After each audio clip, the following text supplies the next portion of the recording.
The Longest Journey is an adventure game that rarely is brought up in conversations about the genre first. For various reasons, it seems to be on most adventure players' list of great games, but never really in the top 3, those spots usually being occupied by a combination of Dave the Tentacle, a title from the Monkey Island series, and the King's Quest title. So considering that this year, The Longest Journey is 20 years old, I think it's the perfect time for me to ask the question, is it a classic?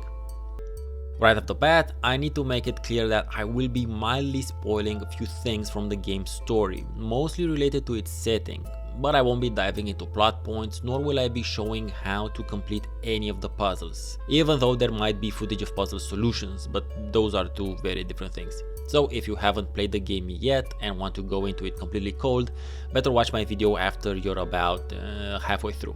The game starts oddly enough in a rather fairy tale-esque sort of screen, with the protagonist, April Ryan, finding herself, and by extension the player, in one of her very vivid dreams. Or is it? Once she wakes up, we quickly find out that she is an art student in a futuristic megacity, the game being set in the year 2209. She has all the issues that most students have: looming exam deadlines, a part-time job, an acute lack of a love life, and very weird dreams. In fact, everybody seems to be having very weird dreams lately, but hers are more so. This is pretty much where the game begins. It is a fully 3D model game, as in the character models are 3D, the rest not necessarily. And back then in 1999, this was quite an accomplishment, at least as far as I was concerned at the time. It wasn't by any stretch a new thing, after all Green Fandango was released a year earlier, but it wasn't the usual thing either. Back then we were used to our adventure games either being mostly text-based pixel art, FMVs, or slideshow mist type games. But this was clearly the overall direction of the gaming industry as a whole, including adventure games, with Escape from Monkey Island releasing the following year and the rest of the 2000s being marked by the Siberia series. This sort of look is something that we are very used to nowadays, but back then it was quite immersive, even though I have to be honest and say that pretty much all the models in the game move extremely awkward and weird, at least for our current day expectations. Using the 3D engine and the focus on aesthetic realism meant that we couldn't double click on the edges of the screen and teleport to that area instantly, which means that you will be spending a fair amount of time having April running from one side of the screen to another.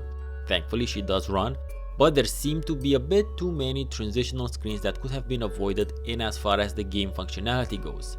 They had to be there for the world to make sense, but due to the inevitable backtracking that takes place in point-and-click adventure games, this can get a bit annoying. Oh, by the way, since I just mentioned aesthetics, in case you see some weird missing textures in my video on some of the character models, don't worry about it. It doesn't impact gameplay in any way, I think it's just an issue on my local machine. So what is the game about? Well, it's one of those situations in art where I can tell you what happens in it, but that's not what it's about. And here come the mild story/setting spoilers. The events in the game are framed as a story of something that happened at some point in the past. You find out that the world we know is merely one side of a coin. Earth is on the side of reason, logic, and science. On the flip side is another world called Arcadia, which is filled with whimsy, dreams, and magic. By the way, Earth isn't the real name of our world, it is in fact Stark. No, not that one. The plot thickens when you find out that in the long ago, approximately 12,000 years ago, Stark and Arcadia were one world, the original Earth. But due to a bunch of stuff and things I won't go into, a decision was made to separate the world in two in order to ensure the survival of everyone and everything on it. The choice of 12,000 years ago is very apropos, seeing as how there is research pointing towards massive cataclysmic events happening around the globe around that time. That's a nice touch of blending in real-world history with the game's fictional one. These two worlds would be kept in balance by a person who would act as a sort of a conduit of the major energies of science and magic, making sure that both worlds get as much and as little of each as they need. The person currently doing that has disappeared, and Arcadia has started to spill into Stark. As April Ryan, you discover that you are a shifter, a person who can physically travel from one world to the other via their dreams. And as such, you become embroiled in a story that will have you traveling between the two, and in the process you will do all manner of adventure game type things, from breaking into a police station to defeating an alchemist with math. Mathematics, not meth. Both Stark and Arcadia are very well fleshed out worlds, each of them being extremely interesting to explore.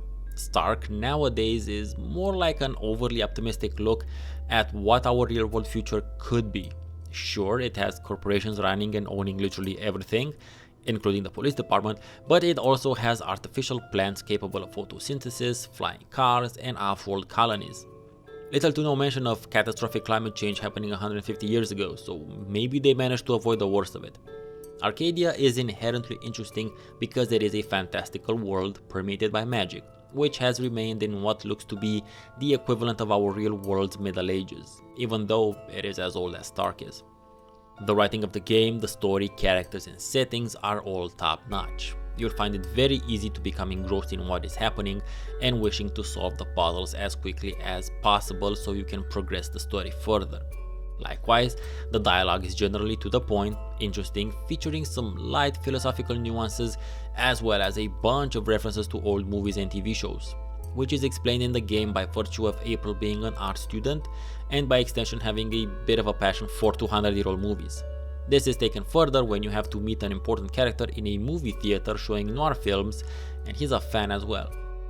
April's remarks and overall demeanor stays consistent throughout the game. The characters might start off as seeming a bit stereotypy, but they're really not. Spend some time talking to them and you'll find them to be more than cardboard cutouts. As for the puzzles themselves, they generally tend to make sense. Keeping in with the overall aesthetic realism that the devs went with, the puzzles couldn't be moon logic-y, especially not while in Stark. Here things act as you would expect them to act, even if there is a fair amount of suspension of disbelief that kicks in, which is in truth required for all games and movies to work.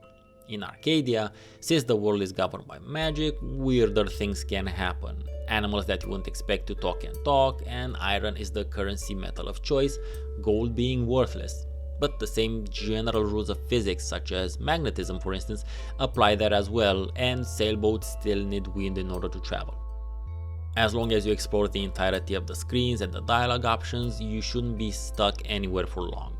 At the very worst case, you'll know what you have to do, but you'll just need to get the order and timing right, or you need another item.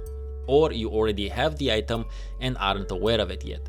I will come clean and say that I did check up a couple of solutions online because I simply wanted to advance through the story, both for the story's sake and to get some more varied footage for this video.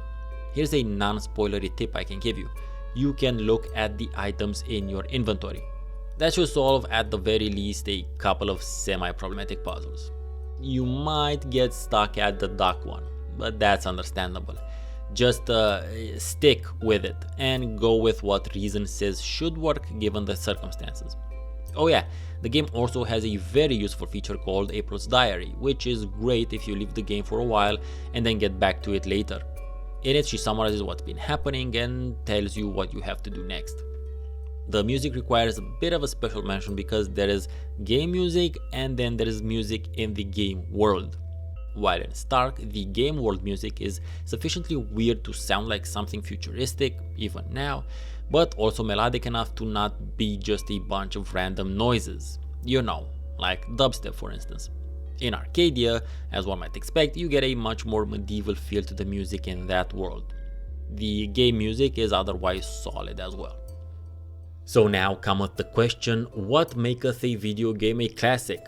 Some would say it's subjective, some would say it depends, and there's definitely something to be said about subjective classics, which is something I've talked about in this series as well. But in order for a game to be an objective classic, it has to be considered to be good over a period of time, has to be remembered as such, and also it has to stand up to current day scrutiny. And I also consider that 10 years is the minimum period required for such a hindsight-based judgment to take place. In this case, it's been 20, so we're cool.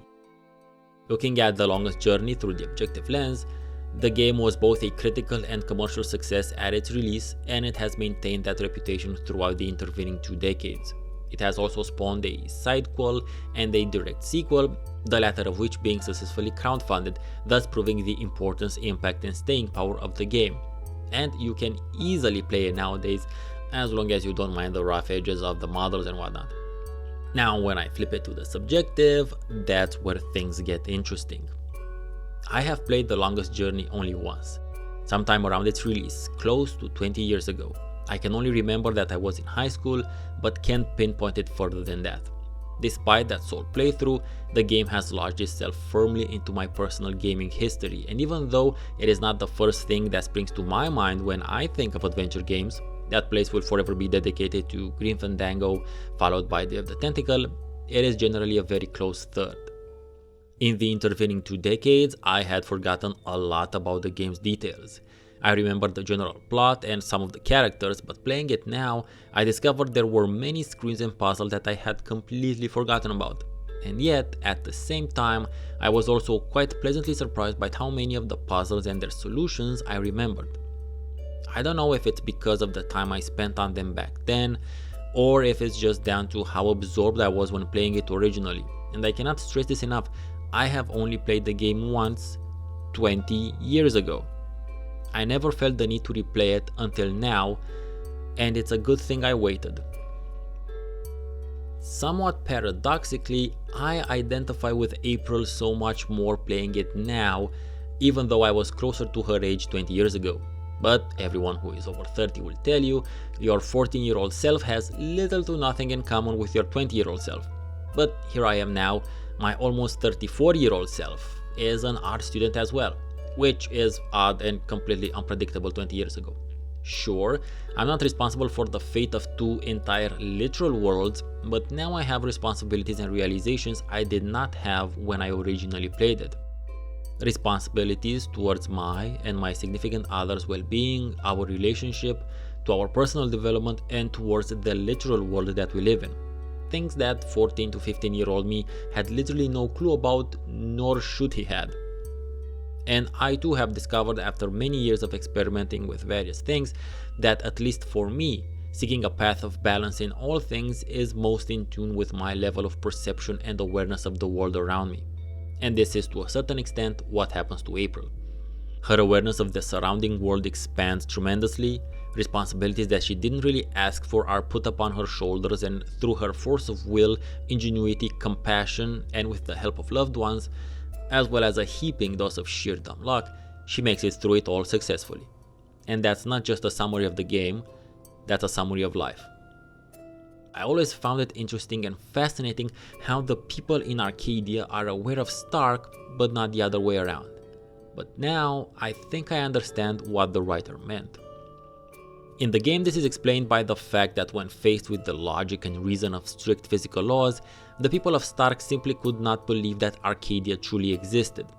This obviously didn't happen immediately, but after a few generations of immigrants, stories of the old country become just that, stories. And once those with direct knowledge die off, even those stories disappear or stay on in the form of family or local tradition. As such, Arcadia remained a realm of myths and legends, and something that could only be seen or heard in dreams. And dreams, well, even the darkest of nightmares are dispelled by the first rays of sunlight. So now, 20 years later, as an immigrant in a strange land, which is almost as different from where I come from as Arcadia is from Stark, I understand another layers of the game's message. Adapt to your new environment, thrive if you can, live your life. But never forget where you come from, and never forget that you are not alone. That link to your past will ground you, offering context and purpose to your existence. The link to your loved ones will make everything worthwhile, and sometimes even fun. Whew, that was heavy. If you stayed with me up until this point, thank you very much for listening. I know I might have gone a bit too serious and introspective, but I believe the situation called for it. This entire series of videos is meant to allow for this sort of thing. In conclusion, I consider The Longest Journey to be both an objective and a subjective classic. But what do you think? I'm curious to know if The Longest Journey has a spot in your personal gaming history. Let me know in the comments. Thank you very much for watching again. Feel free to explore the rest of my Is It a Classic series. I've been Steven Nonsense, and see you next time.